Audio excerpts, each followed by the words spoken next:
Hello, I'm Ehnridge Aliermo from BSIT 15, and today we're gonna talk about Wilhelm Wundt, German psychologist. Wilhelm Maximilian Wundt was a German physiologist, philosopher, and a professor known today as one of the fathers of modern psychology. Wundt, who distinguished psychology as a science from philosophy and biology, was the first person ever to call himself a psychologist. His greatest contribution was to show that psychology could be a valid experimental science. Therefore, one way Wundt contributed to the development of psychology was to do his research in carefully controlled conditions, such as experimental methods.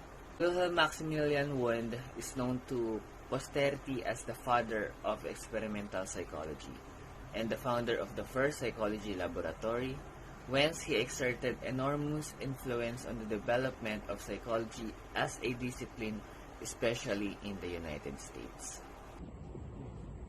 Hi, good evening. My name is Rico, Osias, Serrano from BSIT 15. I'm presenting Ivan Petrovich Pavlov, born on September 26, 1849 in Ryazan, Russia. He, also known as Pavlov in the scientific community, was a Russian Soviet experimental neurologist, psychologist, and physiologist who is best known for his dog. Pavlov's dog was the subject of his efforts to explain reflexes through medicine. Sigmund Freud was an Austrian neurologist and the founder of psychoanalysis, a clinical method for evaluating and treating pathologies in the psyche through dialogue between a patient and a psychoanalyst. Freud was born to Galician Jewish parents in the Moravian town of Freiburg in the Austrian Empire.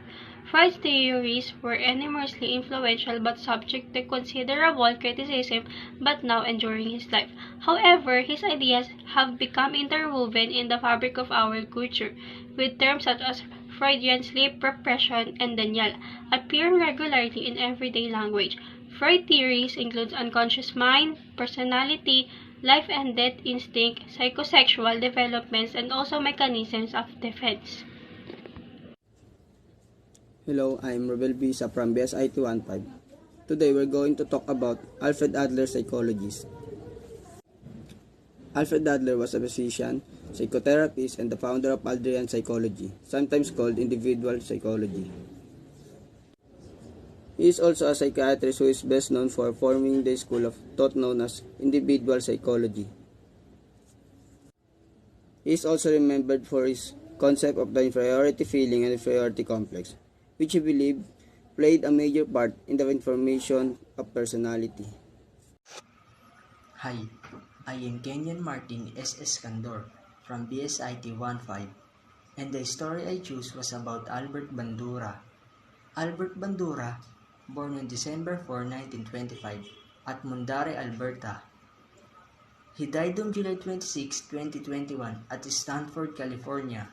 Canadian-born American psychologist and originator of social cognitive theory, who is probably best known for his modeling study on aggression referred to as the Bobo doll, experiment which demonstrated that children can learn behaviors through the observation of adults. Bandura developed social learning theory and the concept of self-efficacy, which have had enormous influence across social cognitive, developmental educational, and clinical psychology. James Williams' contribution to psychology was his book, The Principles of Psychology, in which he introduced the idea of stream of consciousness and the theory of emotion. This includes two aspects of the self, the I-self and me-self.